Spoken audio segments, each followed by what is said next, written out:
Salutations, everybody. Welcome to Open Mic here on my YouTube channel. I'm, of course, your host, John Campea. It's an honor and privilege to have you guys joining me here as we, a bunch of friends, standing around a virtual water cooler talking about our favorite things in the world, movies and movie news, and really whatever the hell we want to talk about, because this is Open Mic. So I'm so glad to have you guys here. Not in my new studio. I'm doing Open Mic from my home studio, of course. It's kind of nice being back in here once in a while, though I got to tell you, I'm loving the new studio. I am loving the new studio. Here's something funny. Looks like we're changing. Looks like the company that I just started working with and kind of took over, we're actually moving studios. We just moved into the studio. I think we're getting a new studio. I'm not going to talk too much details, but in the coming months, we're getting a new building, which we're really excited about. So I'm going to be changing studios again, apparently, but the set should look exactly the same and all that kind of stuff. So, yeah, anyway, I'm not going to waste any time, guys. We got a lot of things to get to today. A bunch of you guys have already been sending in some live questions. So how you doing, everybody? Let's get right to it and start with the first live question today. And the first live question today comes to us from Randall Cartwright, who writes, after watching A Star is Born, could the argument be made for Bradley Cooper to be one of the most versatile actors along with Hugh Jackman? No. Don't get me wrong. I love A Star is Born. And I think Bradley Cooper is great in it. And if you guys have watched me for any period of time, you know I like Bradley Cooper a hell of a lot. I've been a big Bradley Cooper fan ever since Alias. Yes, ever since Alias. When everybody else was a big fan of Michael Vartan, is that how you said his name on that show? I was a Bradley Cooper fan. I was always cheering for Sidney to get with him. So I've been a Bradley Cooper fan forever.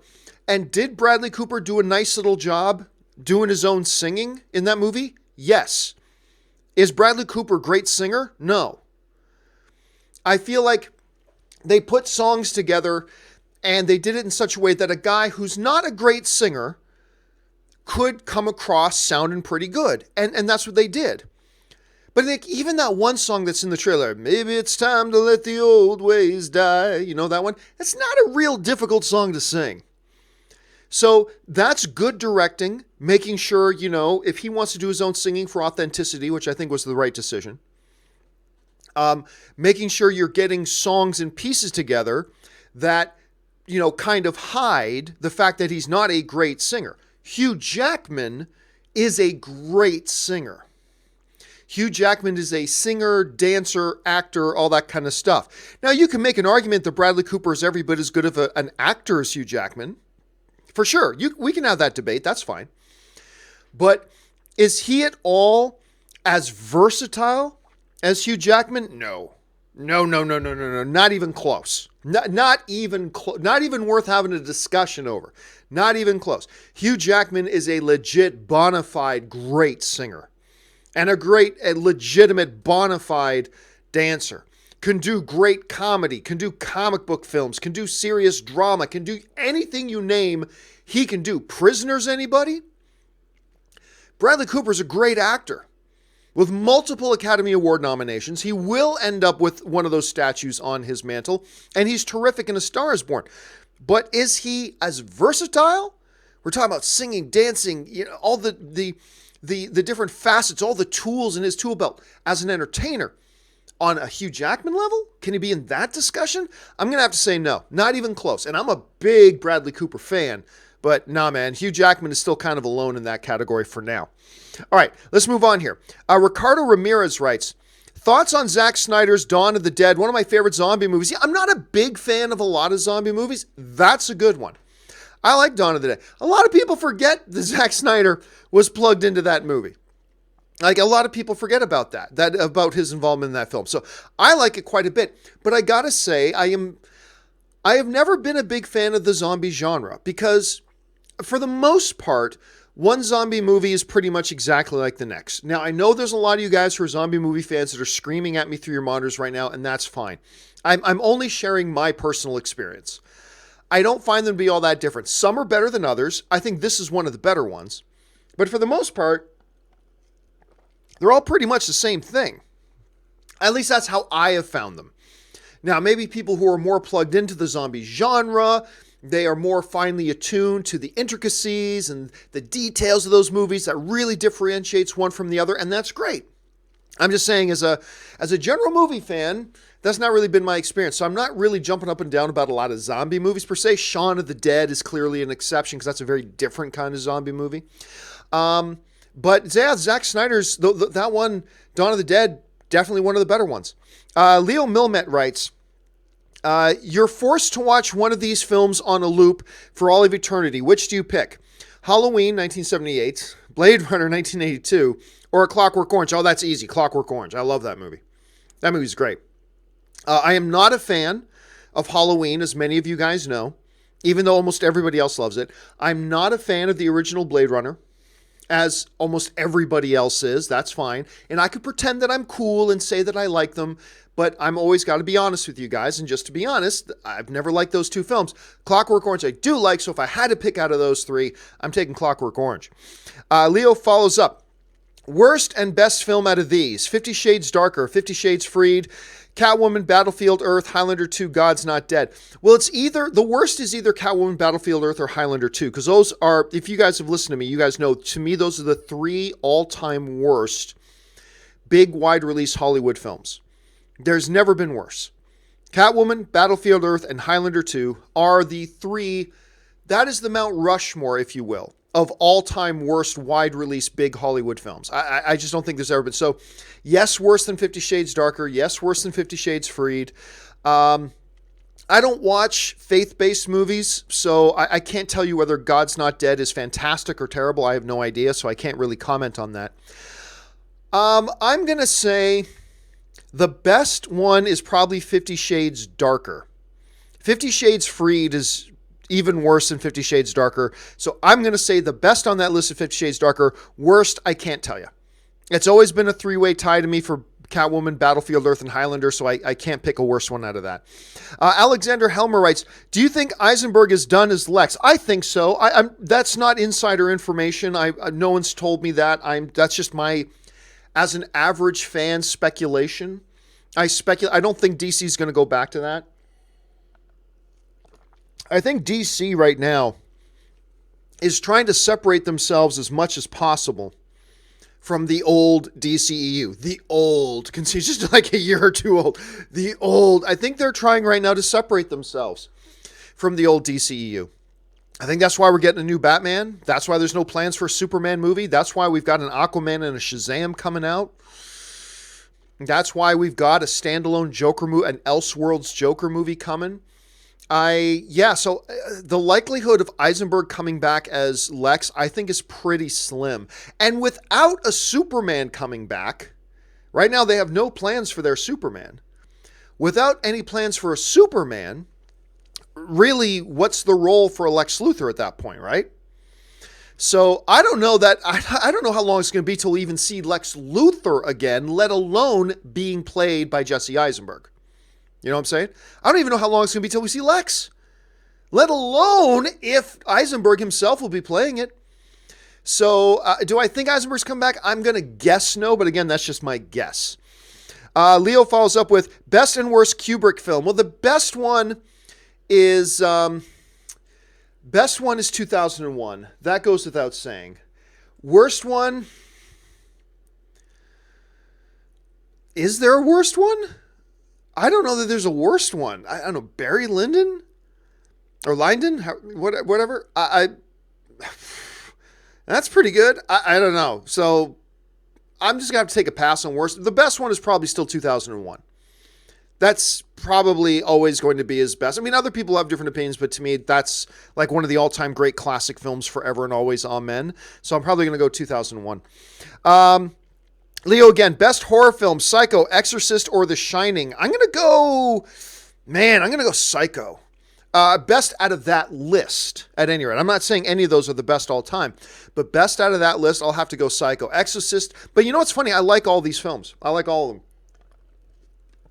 Shining, Exorcist, which it's had a little bit of resurgence lately because of the television series. Psycho, all-time classic. I'm going to go Psycho on that one. Okay, let's see what's next.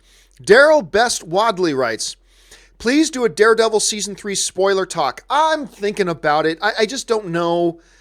Look, I'm so late to watching Daredevil Season 3. I just don't know if there's going to be a point in doing a spoiler discussion because everybody's going to have forgotten about it by then. I was hoping to watch Daredevil season 3 this weekend, but I just never had time. And tonight is Sunday, so that's my Dungeons and Dragons night. So Ann and I got our friends coming over tonight. We're playing Dungeons and Dragons. We're deep into Wave Echo Cave right now. For those of you who are familiar with that module, we're deep into Wave Echo Cave right now. So we're getting close to the end of our campaign. I'd say we probably got about 3 more game sessions after tonight to get to the end of our campaign. By the way, guys, do me a favor. If you have not watched the interview I did, it's up on my YouTube channel right now. The interview I did with the authors of the new book, Dungeons and Dragons, Art and Arcana. Watch it. One of the lead writers on it is Kyle Newman, who is the director of one of the all-time cult favorite films, Fanboys. He directed that. He also directed Samuel Jackson and Haley Steinfeld last year in Barely Lethal. He also directs a couple of Taylor Swift videos. He's just one of them all-around coolest guys around. He's one of the authors of it. Sam Witwer is also, the guy who aspires to be as good as me at Star Wars trivia. Sam Witwer, his brother, Michael Witwer, who's awesome. This other guy, John Peterson, I should say. Fantastic. This book is incredible. So do me a favor, jump on my YouTube channel where you're already here, but check out that video that I put up a few days ago of my interview with those guys and try yourself some Dungeons and Dragons. Get some friends together. I know Red Dead Redemption 2 just came out. Try playing a game where you're actually with your friends and hanging out. Dungeons and Dragons is awesome for that, man. So go check that out if you wouldn't mind. But I got that game tonight, so hopefully, I'll tell you what. This is what I'll say. If I can actually get around to watching Daredevil season 3 this week, I will do a live Daredevil season 3 spoiler talk on Saturday. If I can get through Daredevil season 3 this week, I'll do a spoiler talk on Saturday about it. But I got to be able to watch it first, right? Leo writes, favorite Star Wars films, mine the holiday special. Well, everybody who watches me knows the answer to that. Return of the Jedi. Return of the Jedi to me is by far my favorite Star Wars film. Obviously, I love all the original trilogy, New Hope, Empire. Most people would say Empire, and yeah, I wouldn't argue with anybody who says Empire. But for me, Return of the Jedi is the greatest of the greatest movie saga of all time is the Return of the Jedi. So that's my favorite. Jimmy Anderson writes, hello, John. Do you think there should be an Amazing Spider-Man 3? No. I really like Garfield as Spider-Man. Or do you think Homecoming did the job that an eventual sequel would have done? I really like your show. Thank you so much, Jimmy. No, look, I'm a fan. I loved Andrew Garfield as Spider-Man. I thought he was a great Spider-Man. I really do. I also love Tom Holland. Tom Holland's fantastic. I love him too. But I loved Andrew Garfield as Spider-Man. I really enjoyed his Spider-Man. I'm a big fan of the first Amazing Spider-Man film. The second one was a significant step down. The second Amazing Spider-Man was a significant step down for several reasons. But, and there's no point in going into those reasons right now. The second Amazing Spider-Man was bad. The fact of the matter is, though, they abandoned the Amazing Spider-Man. It's done. And then they moved on with the new Spider-Man. There really is no point in going back to that Spider-Man now. There really isn't at this point. And even though it's only been a few years removed, hey, Google, how old is Andrew Garfield? Just going to see how old Andrew Garfield is 35 years old. So Andrew Garfield's 35 years old now. Now that we've got a Tom Holland Spider-Man, do we want to go to a 35-year-old Spider-Man again? Depending on where it is he's supposed to be in his life. And he could probably pass off for it. He's so good as an actor. So look, I miss Andrew Garfield as Spider-Man too.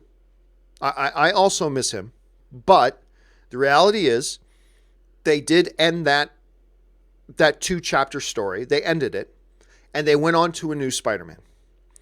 So honestly, as much as I will always look back fondly on the first Amazing Spider-Man movie and always look back fondly at Andrew Garfield as Spider-Man Peter Parker, the reality is they have now moved on. And there really is no point in going back to that at this point. There really is no point in going back to it. And now that we've become reacclimated to a much younger Spider-Man, because Tom Holland's what, 21, 22? I got to ask him, hey, Google, how old is Tom Holland? That's my assistant. Tom Holland is 22 years old. 22. So now that we've got this much younger actor playing Spider-Man, do we now want to jump back to a 35-year-old Spider-Man? Probably not. So I'm with you in my affection for that Spider-Man, but that Spider-Man's gone. I love Mario Lemieux. My all-time favorite hockey player is Mario Lemieux. Do I think he should come out of retirement right now and start playing for the Penguins again? No. No, I do not. And that's kind of how I feel about that Amazing Spider-Man. But you and I share our love of that particular rendition of the character. All right. Ant Banks, 1984, writes, I don't care what anybody says about Jason, Michael Myers, or Freddy Krueger.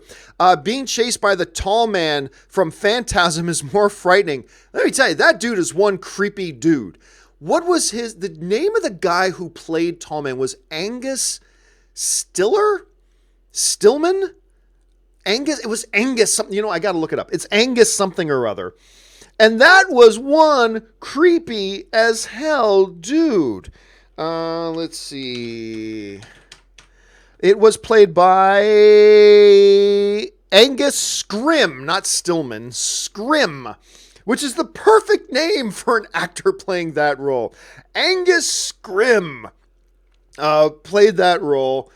And oh my God, that is like one of the creepiest dudes in the world.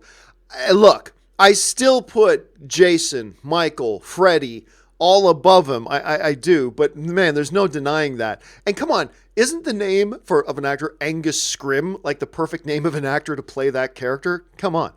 All right, let's see here. Javier Rios 405 writes, have you seen Bad Times at the El Royale yet? No, I didn't. Like once I missed the window, because I was kind of desperately trying to get ready to get into the new studio.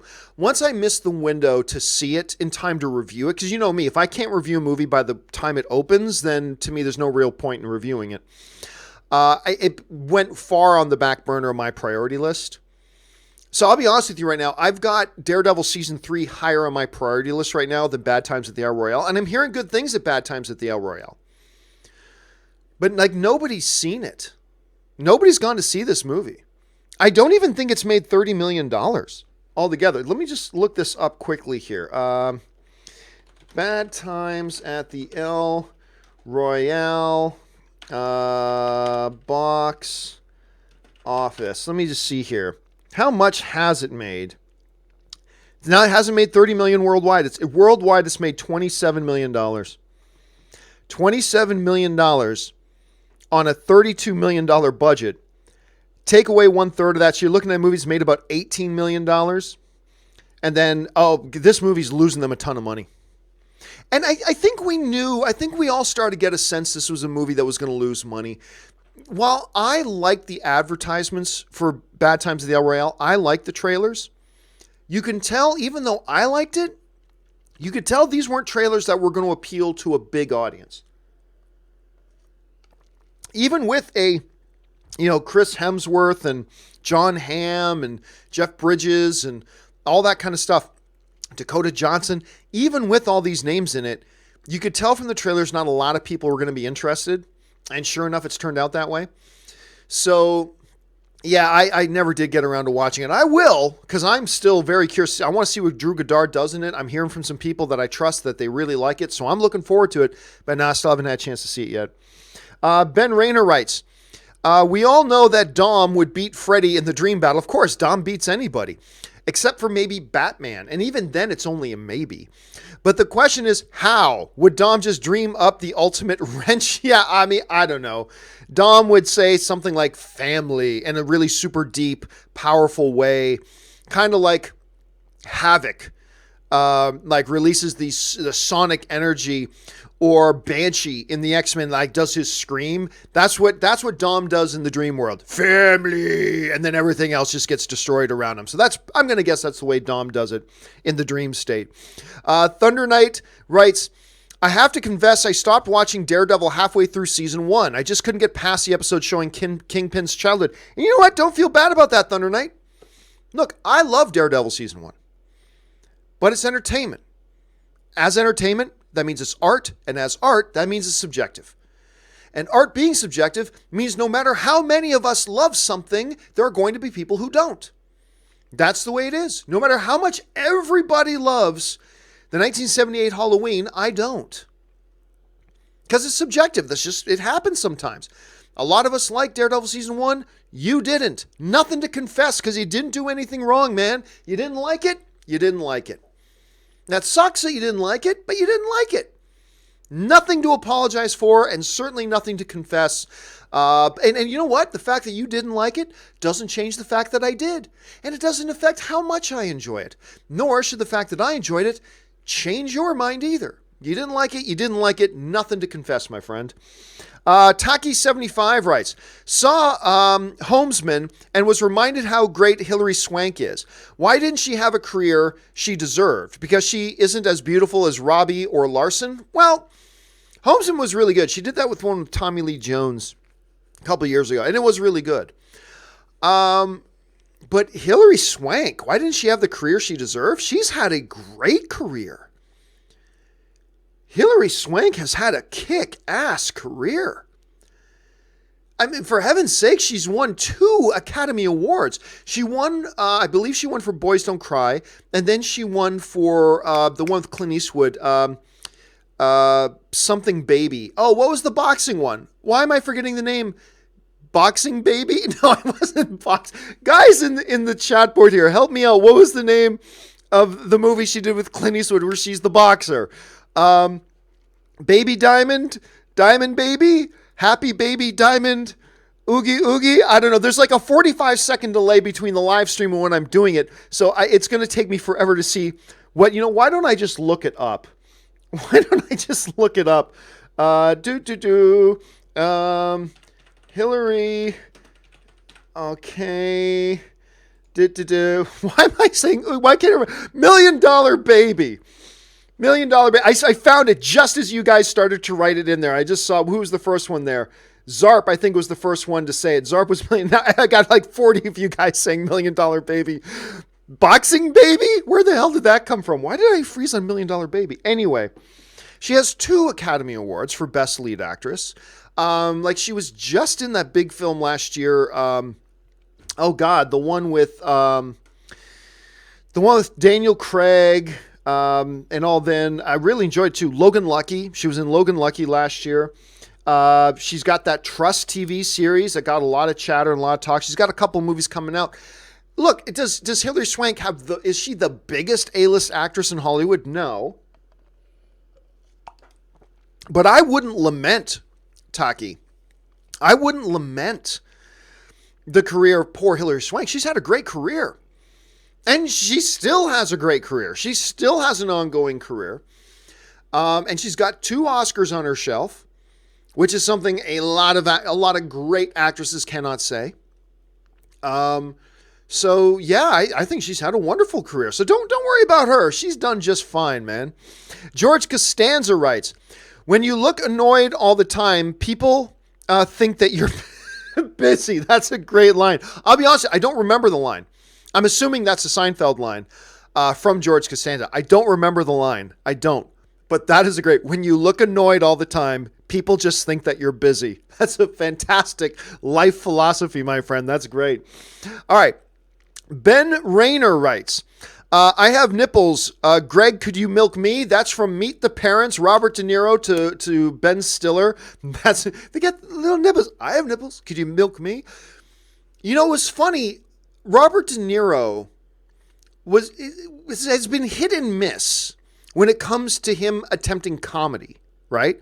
He did Analyze This, which was hilarious, but he also did Analyze That, which was brutal. And over the years, he's been a little bit hit and miss when he's tried comedy. Last Vegas. By the way, if any of you guys haven't seen Last Vegas, watch Last Vegas, please. Him, Michael Douglas, Morgan Freeman. Why am I forgetting the name of the guy who plays Dave in Dave? Kevin Kline. Kevin Kline, and it all takes place in Vegas, and it's awesome. And I love that movie. If you haven't seen Last Vegas yet, give yourself a treat and watch Last Vegas. I think it's really funny. But anyway, Robert De Niro's been a little bit hit and miss. Meet the Parents was really good.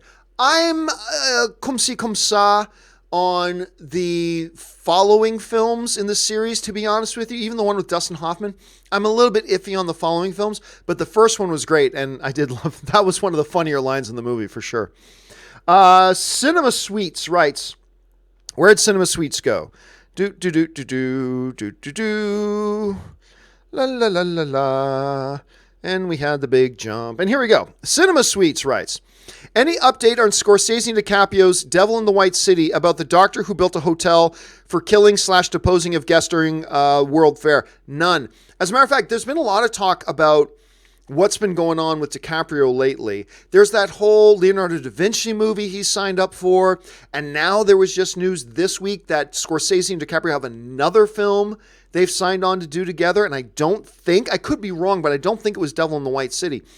So honestly, I don't know what the status of that one is right now. It's a good question. I honestly don't know what the status of that one is right now. The one writes, Saints or Vikings? I got Saints winning tonight. I would take the Saints over the Vikings.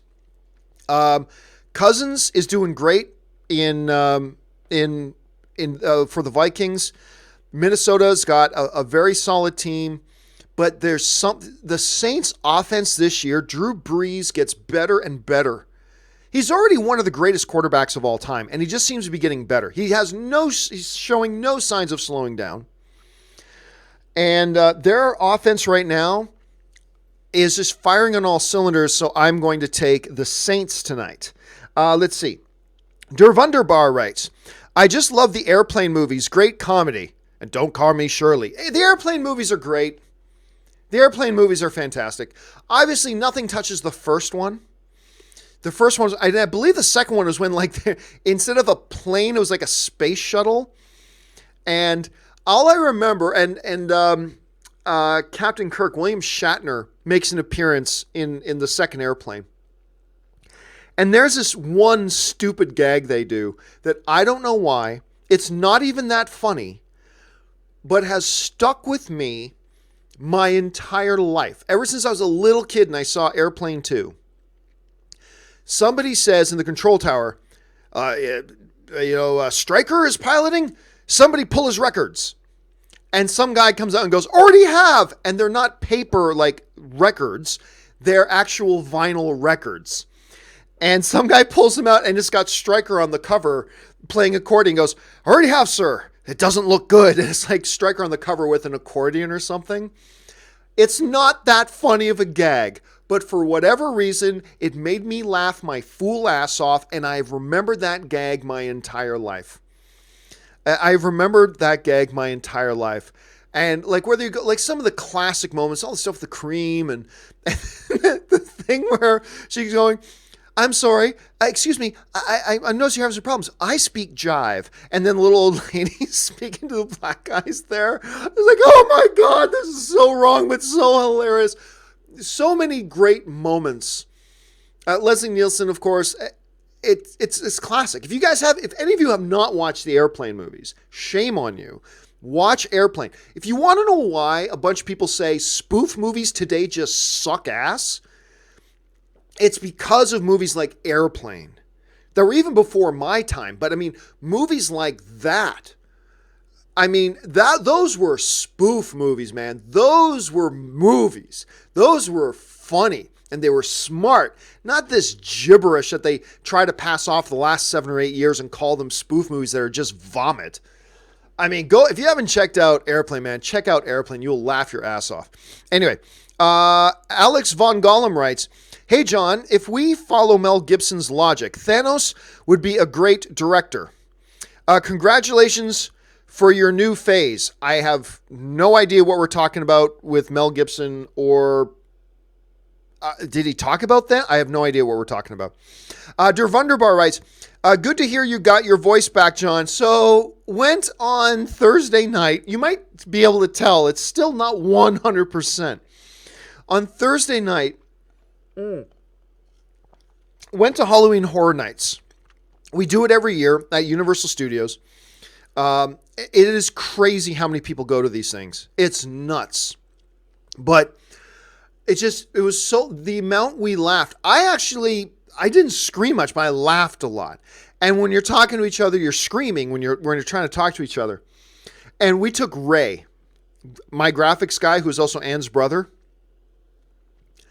The funniest thing in the, because Ray can't even watch horror. Ray can't even watch horror. And we're going through the mazes, and like, for instance, we're going through the Stranger Things maze, and like the Demogorgon pops out. He's like, "Oh my God!" Like, it's just watching Ray all night was some of the funniest shit ever. So anyway, but it was also late, and we walked like I checked my Fitbit. We walked like 8 or 9 miles, and it got a little bit cooler in the evening. And I don't know what it was, maybe it's because, but I woke up the next day. I'm like, I just couldn't, so I couldn't do a show. And it wasn't quite back 100%, so I couldn't do anything on Saturday. I was planning on doing an open mic Saturday and today, and I just wasn't ready to do it yet. So I'm pretty much back up to speed right now, but thank you for asking. I appreciate it. If you guys ever get a chance to go to Halloween Horror Nights, do go. The one writes, Lakers have been disappointing so far. Could be 5-0. Lakers have not been disappointing. I don't know what you're talking about. They have played hard against some amazing teams. They have lost to the Spurs. There is no shame in losing to the Spurs. They lost to the Houston Rockets. There is no shame in losing to the Houston Rockets. They've beaten the teams they needed to beat.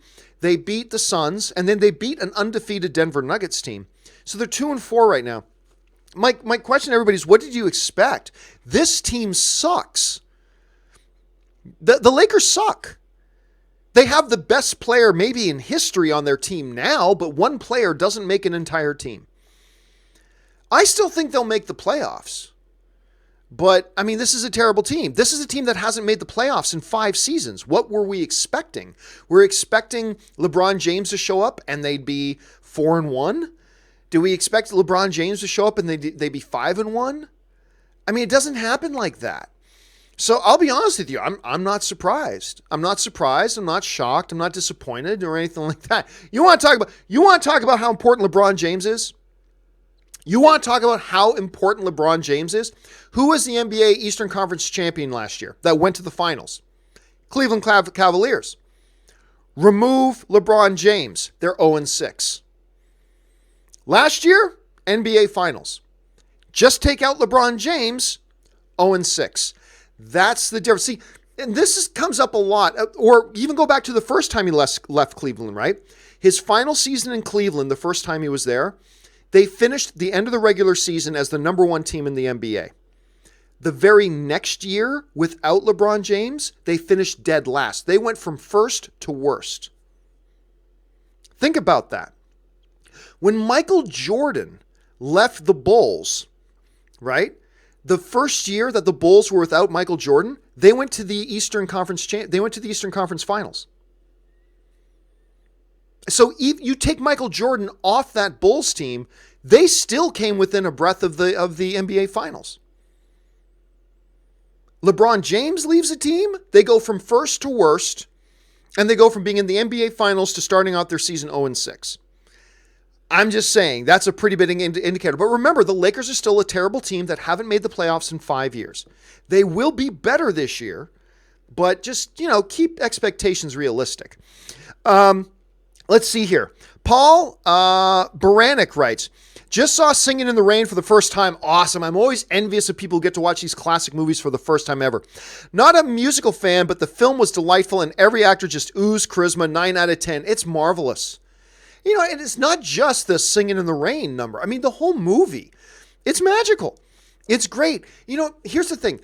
A lot of people even big movie fans, will not go back and watch some of these classic era movies because they just think they'll be so outdated.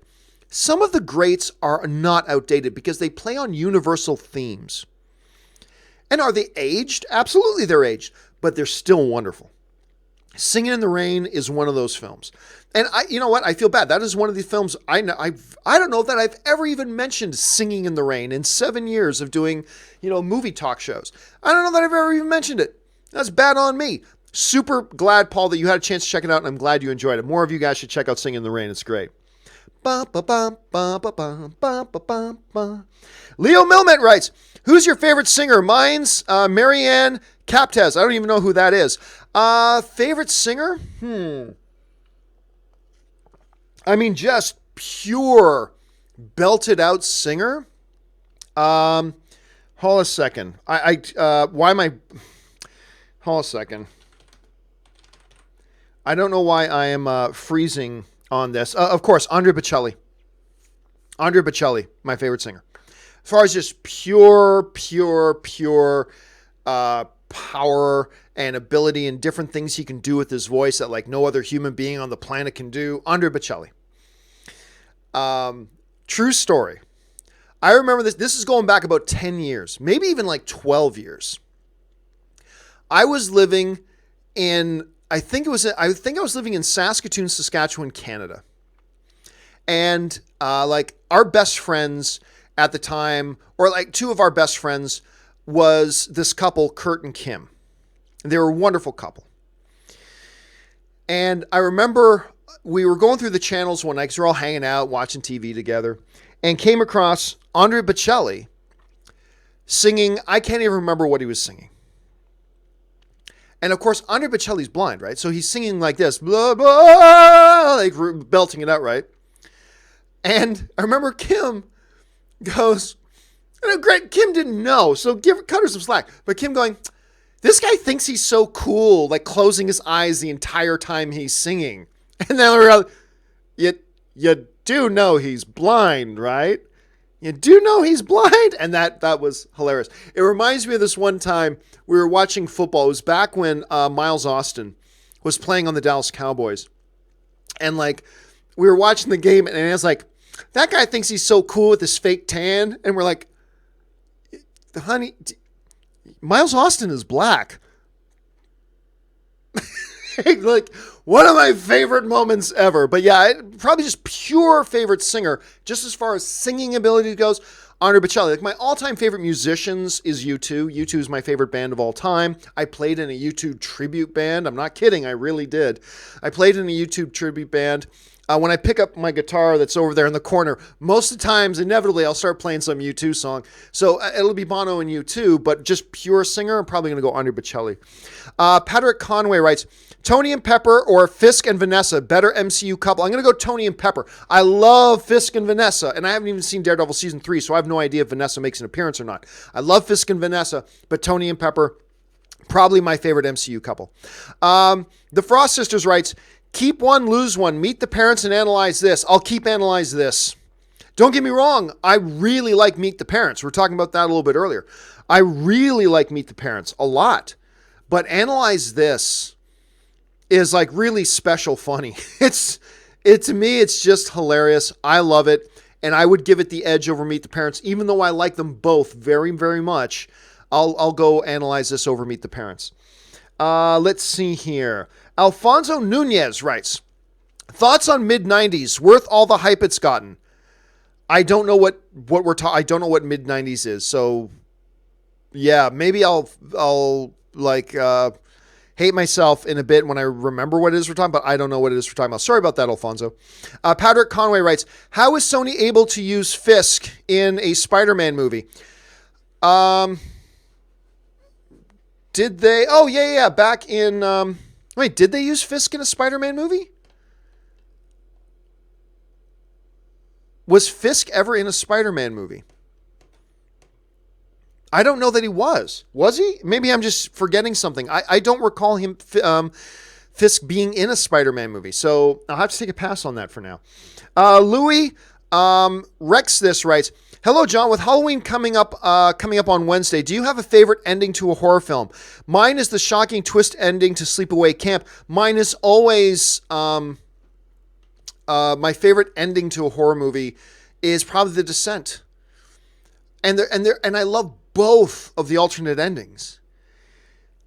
And it's an old movie, but I still know there's so many of you guys who haven't seen it. It is, other than American Werewolf in London, The Descent is my all-time favorite horror movie, other than American Werewolf in London. It is certainly my favorite horror movie the last 15 years, The Descent. I love that movie for multiple reasons. And I think the ending is great. And it's not just the very, very ending, but the sequence that leads up to the ending. You know what I'm talking about? Just when the two girls confront each other. It's to me, amazingly powerful. And then there's two alternate endings to The Descent that are both very different from each other, but also really amazing, and I like them both. So, yeah, I'm going to go The Descent. I'm going to go The Descent on that. Okay, Matt Brown writes, where'd Matt Brown go? There he is. Can't decide my all-time favorite between Shawshank and Goodfellas. Those are good ones. This dilemma is driving me crazy. Stay awesome, John. Your shows make my day. Hey, look, I love Goodfellas. I love Goodfellas. But Goodfellas is not in my top 10 all-time list. Shawshank Redemption is. Shawshank Redemption is simply one of the greatest motion pictures of all time. Shawshank Redemption is a special, special movie. So is Goodfellas. Goodfellas is iconic. It's quotable. It's memorable. It's amazing. I love Goodfellas. I'm not casting any shade on Goodfellas whatsoever. But Shawshank Redemption is a different kind of movie. There is something about Shawshank Redemption that is so visceral and yet so human at the same time.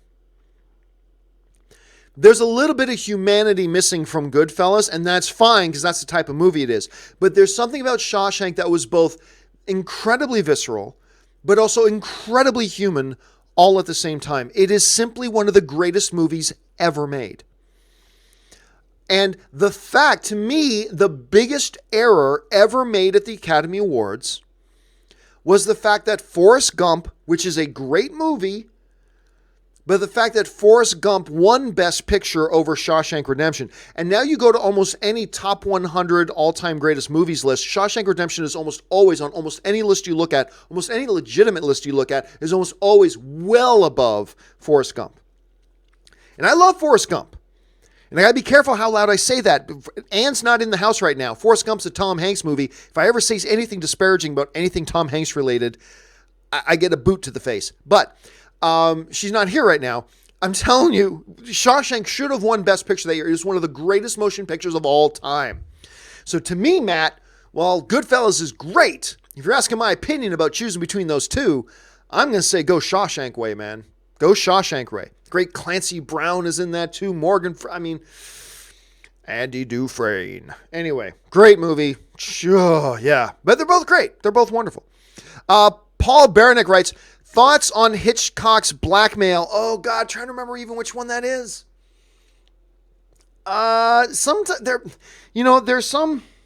Sometimes Hitchcock movies, because it's been a long time since I've watched a number of the films, and sometimes they kind of bleed into one another for me. You know what? I'm looking at some images for Blackmail right now, and I can't even remember it. I'm positive I've seen it, but I can't even remember it now. I can't even remember it. It's just bleeding too much into some other ones. Sorry about that, man. I can't give my thought on it. Let's see. Sebastian writes, Hunter Killer was surprisingly good. A- cinema score. Good to hear. I didn't bother seeing it because I was busy this week. And if I was going to go see something this weekend, I probably would have gone to see Bad Times at El Royale. But I'm glad to hear it because, you know what? Despite everything else, obviously we're all fans of Gary Oldman. I mean, that's obvious. I like Gerard Butler. Even when he's in ass-awful movies like Geostorm, I like watching Gerard Butler in it. I like Gerard Butler. I cheer for Gerard Butler. I think he's just a cool guy on screen. I don't know why. I just have fun watching him in movies. So I'm glad to hear you enjoyed it.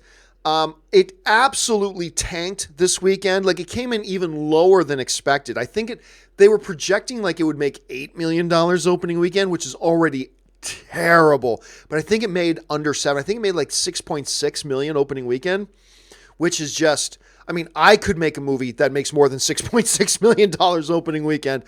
Awful. So I'm glad you enjoyed it. I haven't heard from anybody else because I don't think anybody else has seen the movie.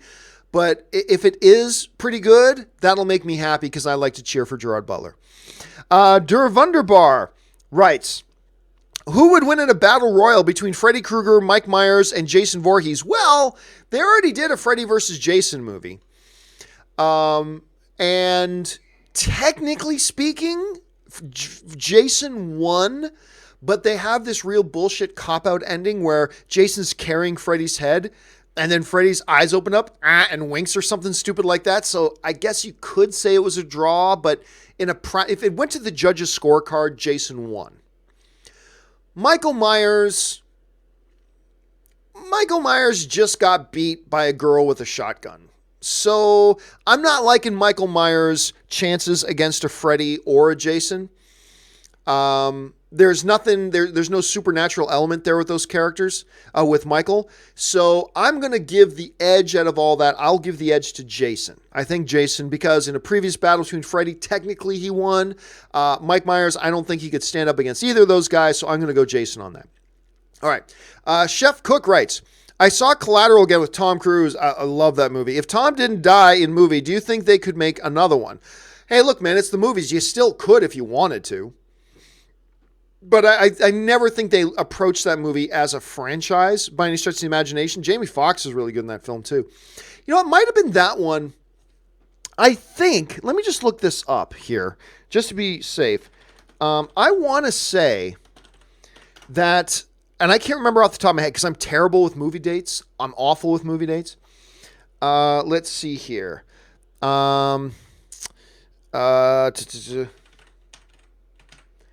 Okay, so Collateral, I want to say Collateral came out before Ray, and it did. It did come out before Ray. So Collateral, I think, was the one. I think everybody was already starting to get a sense that Jamie Foxx actually might be pretty damn good. You know, he was in Ali in 2001, and he was good. He's been in other things. Bait is another good one. Not a fantastic movie, but I thought Jamie Foxx was really quite good in Bait. And then along came Collateral, and people were like, whoa! And then immediately after that came Ray.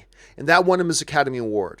And, you know, despite what happened with him in The Amazing Spider-Man 2 as Electro, which was just a terribly written character to start with, Jamie Foxx continues to bring it. Jamie Foxx was so good in Baby Driver. So good in Baby Driver.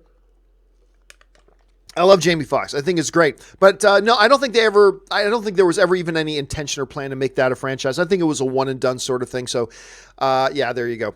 And by the way, you know what? It's been so long since I've seen Collateral.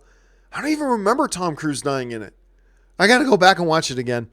Stubble McShave writes, over under 50% we'll see a D&D movie within 3 years. Well, they've been talking about, look, I remember about a year ago, somebody got the movie rights to do Dungeons and Dragons, and they were looking at doing a Dungeons and Dragons movie. Let me just look something up here to see if there's anything on the books. Dungeons and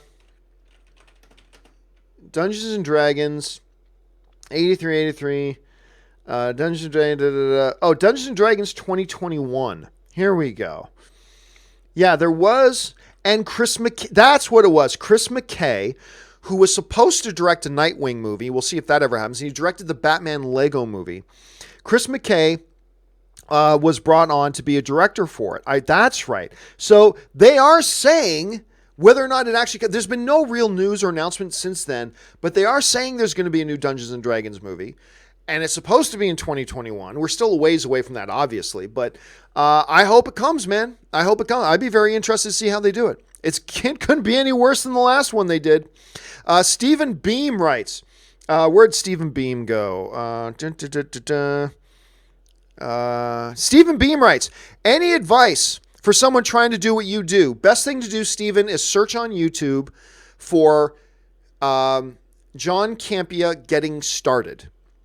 If you search YouTube, John Campea getting started, you should come across a video of me. There's a 2-hour video that I did a number of years ago. That was about getting started in podcasting, YouTubing, blogging, things like that. It's a full 2-hour video. Best thing to do is go check that out. And if you do, make sure you leave a comment and let me know if you found it helpful. I don't get likes writes, it's amazing how many people won't accept the fact that Marvel said Shuri is the smartest person in the MCU. Oh, I know. I still get arguments from people. But I'm sorry, there is no argument.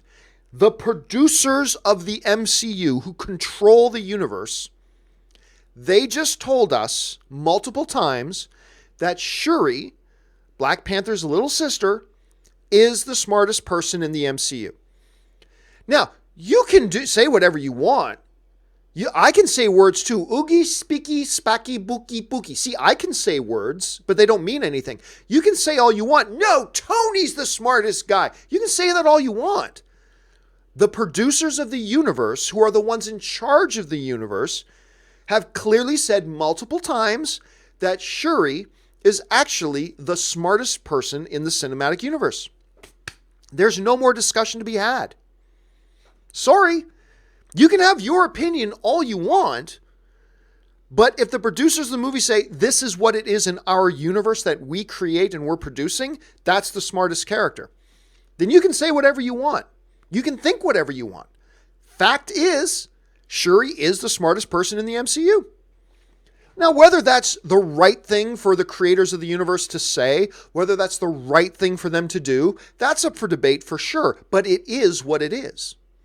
Shuri is the smartest person in the MCU. That's not a matter of opinion. That is a fact, because that's what the creators of this universe said. So there you go. You can argue, you can say all you want. Luke actually came from the planet Ubiga. Okay, you can say that. You can say that all you want. But George Lucas has already established where Luke was born, and then that he grew up on Tatooine.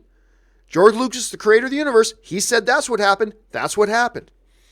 But it is crazy. I still see people debating. I'm like, how are you debating? This isn't anything to debate. The creators of the universe said she's the smartest person. There is no point in debating it because you're wrong. You can debate that they should say Tony's the smartest, or they should say Reed Richards, once they get him in, is the smartest. You can make that argument. You can debate what you think they should do, but what is a fact. The creators of the universe have said it's Shuri. There's nothing left to debate. You're wrong.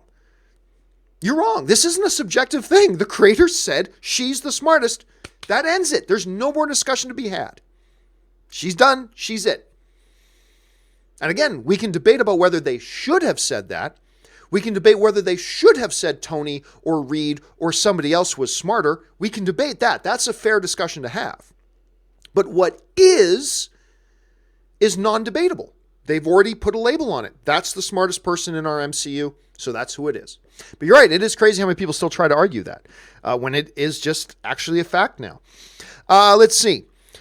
Beth Nielsen writes, just watched Room with Brie Larson and it was amazing. Any other Brie Larson movies I should check out? Thanks. Off the top of my head, I've always liked Brie Larson. I mean, oh my God, ever since her 21 Jump Street days, I've loved Brie Larson. I've always thought she was special.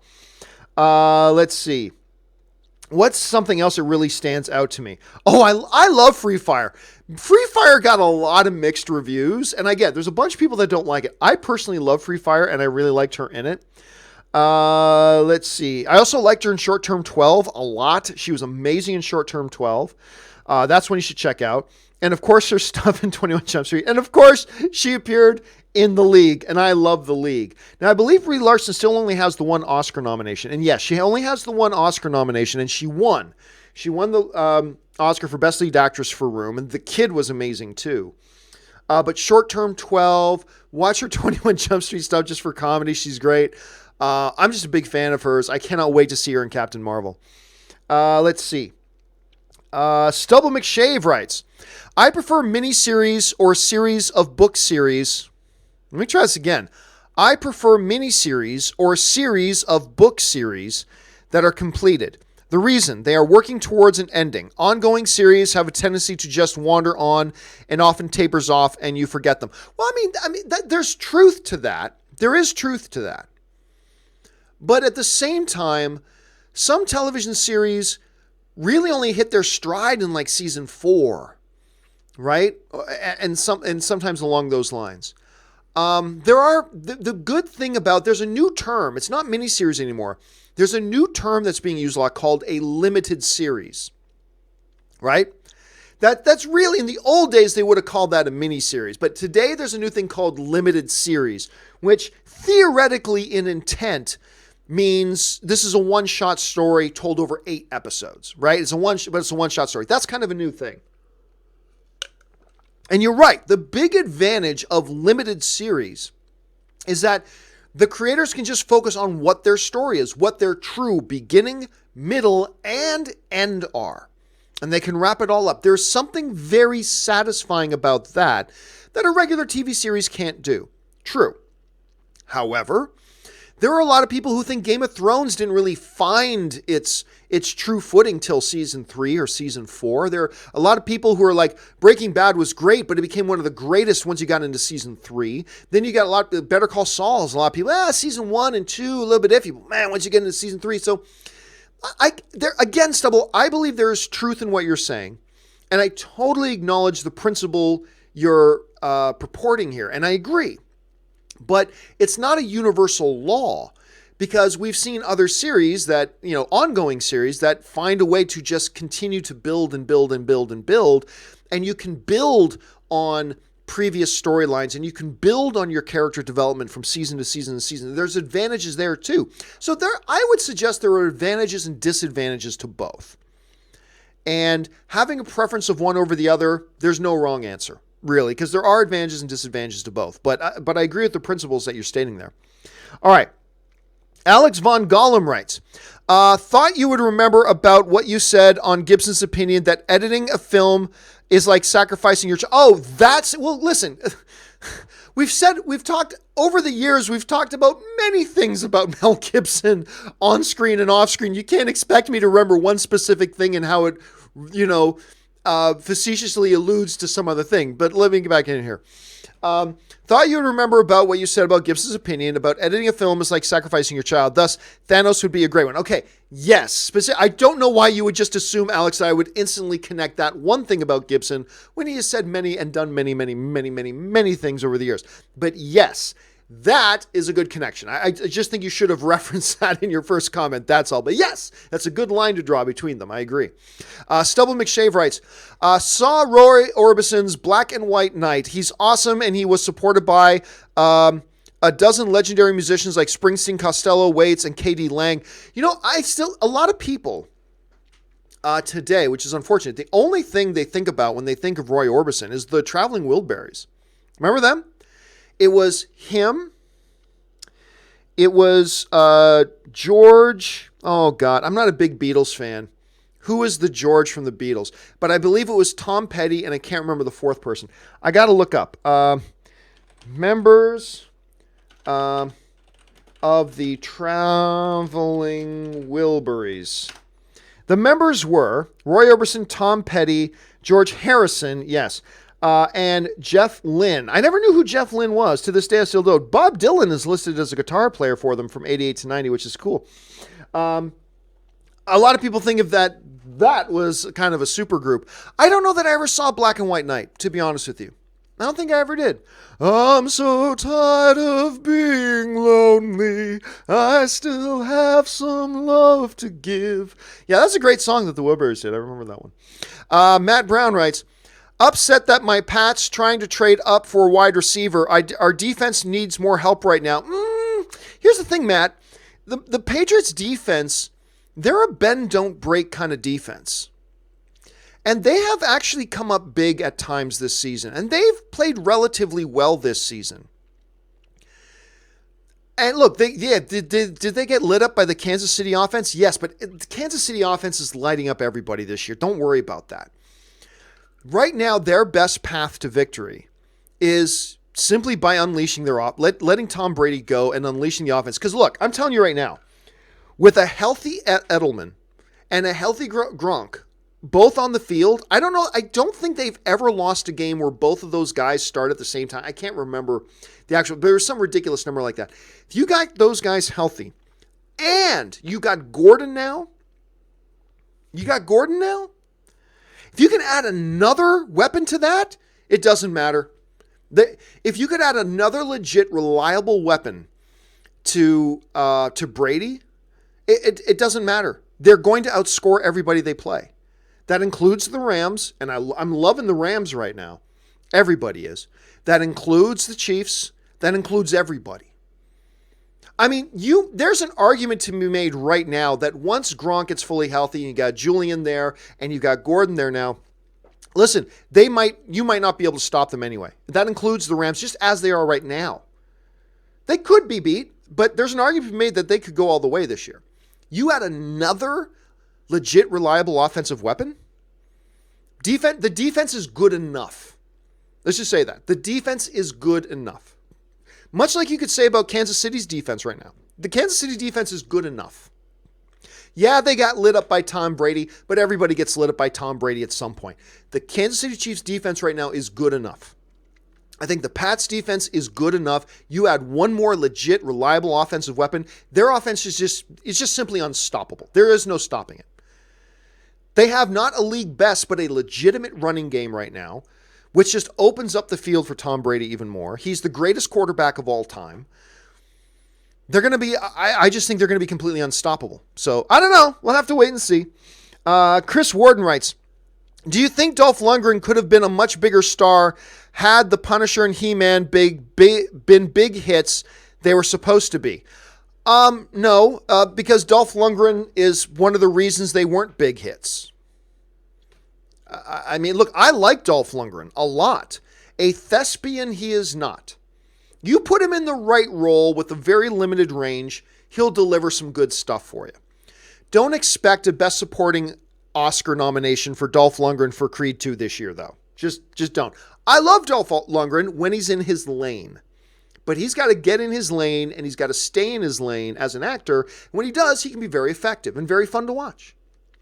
But you make him a leading man, part of the reason Punisher wasn't bigger was because it was Dolph Lundgren in the leading role. Part of the reason He-Man wasn't better, it was a terrible script and all that kind of stuff, but it was Dolph Lundgren in the leading role. You got a guy who really doesn't have any acting range at all. Could Dolph Lundgren have been bigger? No.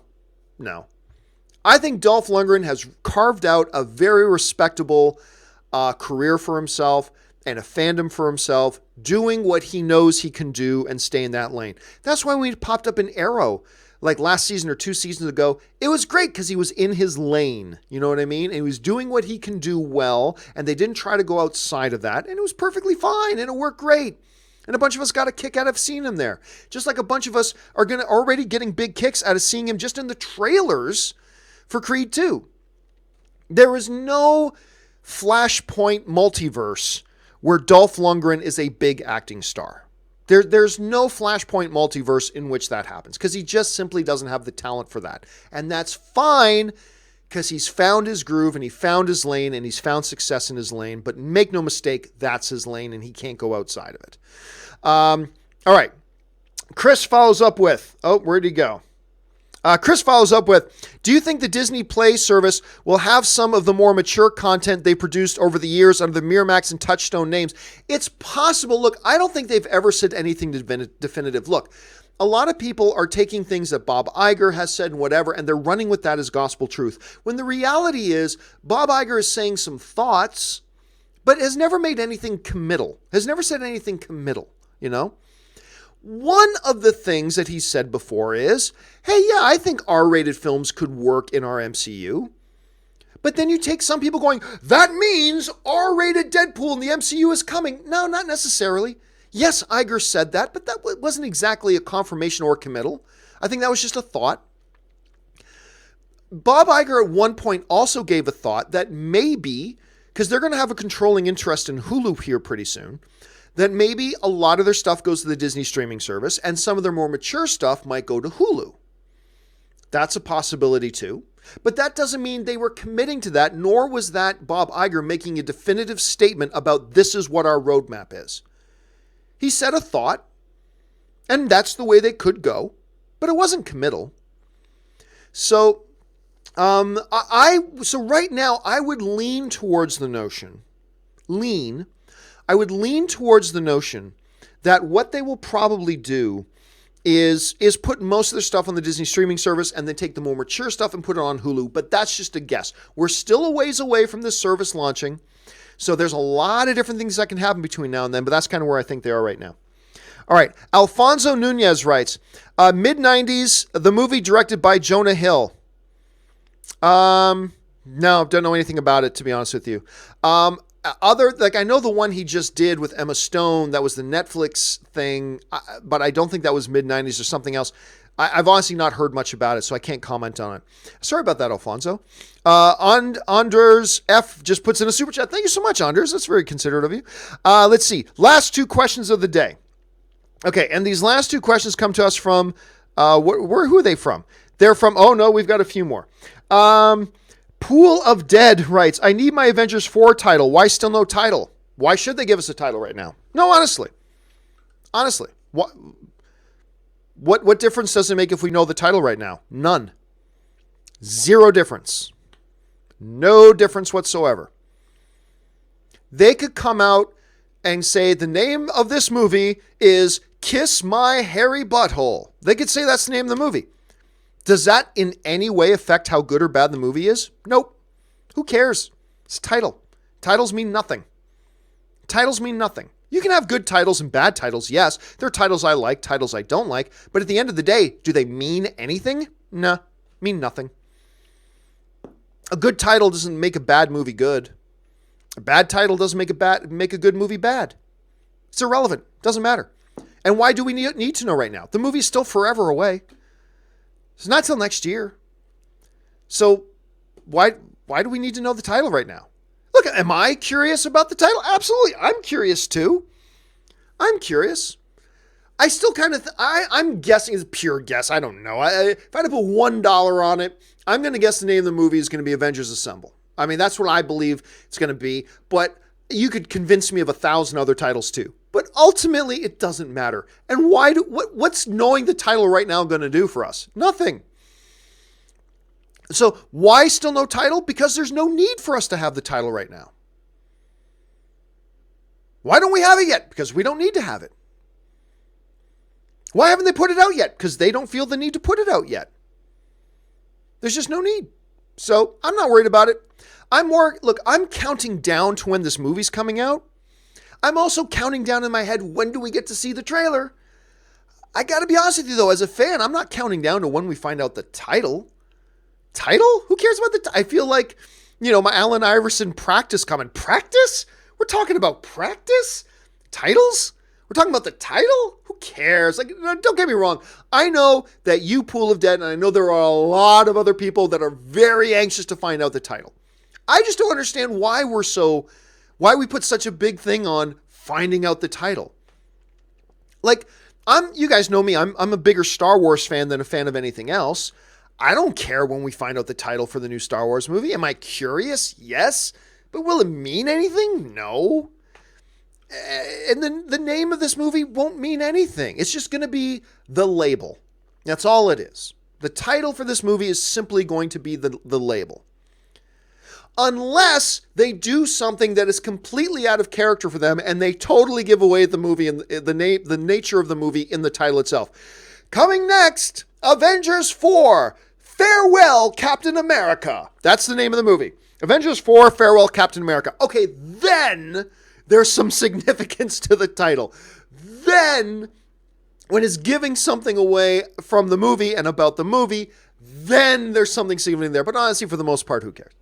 At least that's just my opinion, how I feel about it. But I know there's a lot of you guys who feel different, and that's totally cool. We're all still just looking forward to the movie, though, right? All right. Victor Watson writes, Tom Hanks to a role when he was a struggling actor, and the movie was called Big. His career took off after that. One of my favorites. Another one I also liked a lot was The Burbs. I love them both. Well, Tom Hanks wasn't exactly a nobody when Big came out. Here it already had a TV show like that most actors will never had. He had a TV show that was, hold on a second, let me just pull it up here. What was the name of it again? Whereas the one where him and his best friend dressed in drag so they could live in this all-women's building because they had no place to live. Well, why am I looking under his... I'm trying to remember the name of that show. But I think it was not Bosom Buddies. That was something else. What was it? It was Bosom Buddies. That was the name of the show. So from 80 to 82... so he had a couple seasons of that show that made kind of a big thing. And then don't forget, he had his Dungeons and Dragons movie, Mazes and Monsters. Don't forget about that. And then before Big, he had Splash, which made him a big thing. Then he had The Money Pit. He did Dragnet. And then he had Big. So it's not like he was some struggling, unknown little actor. I mean, he was around. Now, where his career went to the next level, I will suggest, like he did Sleepless in Seattle, and that was great. But the one where where he really went to the next level was Philadelphia. That was when he came out, because everybody just knew him as a comedic actor. Even though there's drama in Sleepless in Seattle, he was mostly known as a comedic actor at that point. And not a lot of primarily comedic actors had made a true transition to being a legit A-list dramatic actor at that point. And then that changed in 1993 when he played an AIDS victim in Philadelphia. And he won the Academy Award for that, for Philadelphia. Then, in 1994, he did Forrest Gump, and he became one of the very few actors in cinema history to win the Best Leading Actor Academy Award back-to-back. I think it's only happened like 2 or 3 times in history. He won Best Lead Actor back-to-back. And that's when he really went up to the next level. But yeah, before Big, he already had a string of pretty big movies. Dragnet, he did with, why am I forgetting from Ghostbusters? Dan Aykroyd, that he did with Dan Aykroyd. He already did Money Pit. He did Bachelor Party. He did Splash, which was the bigger of those. He had his successful TV series and Bosom Buddies. So yeah, it's not like he was just some little unknown guy before Big came along. I mean, Big did take it to another level, but then it was Philadelphia that then was like, oh, Tom Hanks is one of our great actors today, and he stayed in that kind of role and in that level ever since. Realistically, Hulk beats Superman. Actually, no, he doesn't. But anyway, tell me what he said. Stop this car, and I'll tell you. He hears breathing.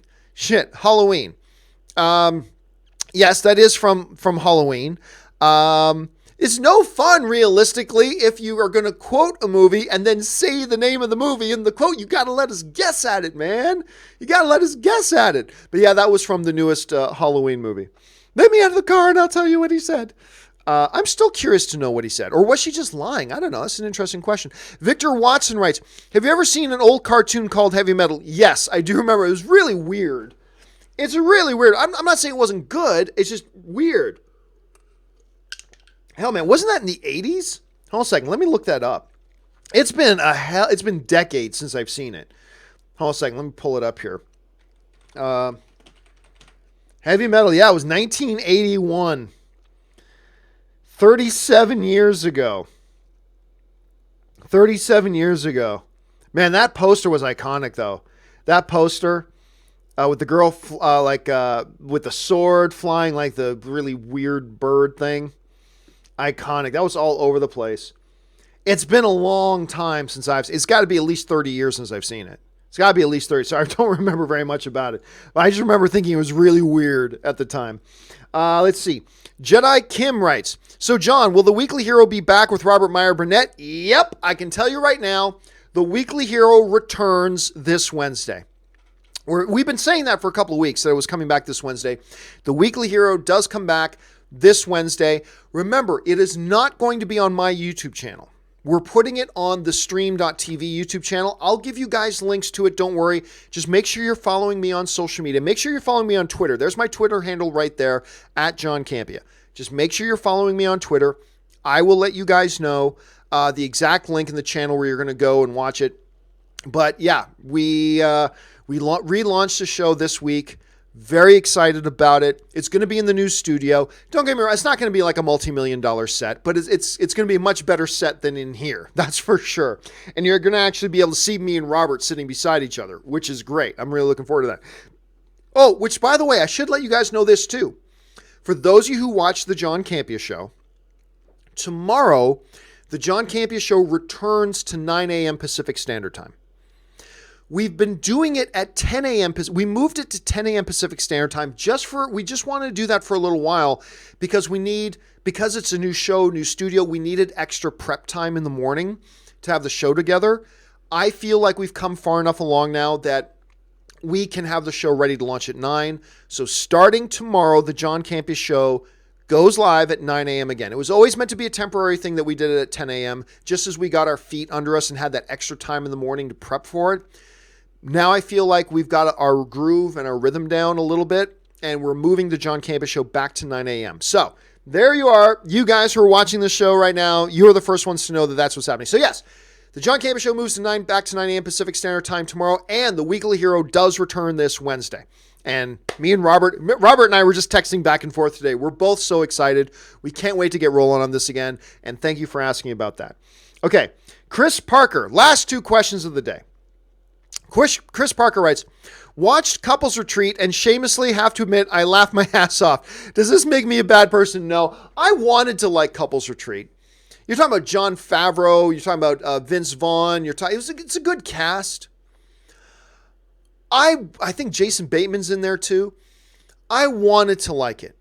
And there are definitely moments in it that have some good laughs. There are a few good laughs in the movie. For me, there wasn't enough to make it a good movie, at least not to me. But there are moments. It has its moments. There's no denying it has moments. I just didn't think it had enough of them. But again, man, if they made you laugh more than me, and if you watch a comedy like that, what's the most important thing about comedies? Then it makes you laugh. You do a comedy, if you make the audience laugh, everything else can be forgiven if you make tons of other mistakes. And if this was a movie that made you laugh more than it made me laugh, then that's all you need. So no, it does not make you a bad person, because like I said, the movie definitely had its moments. All right, and the last question, there was no question. Ramon Guerrero just decided to send in a super chat. Thank you so much, Ramon. I really appreciate that. Thank you for supporting the channel and supporting this show. All right, guys, that will do it for today's episode of Open Mic. I miss doing open mics every day. I love doing open mics every day. It's kind of a bummer that I don't have time to do that anymore, but we still get to do them here on the weekends. Thanks for being here, contributing, giving me all these great questions. It's always fun to sit here and talk about the world of movies and TV, a little bit of sports here and there. And don't forget, come back. Join us tomorrow morning for the John Campea Show. I'm super excited about being in the new studio. Thank you guys for being here. My name is John Campea, and until the next video, go Pats!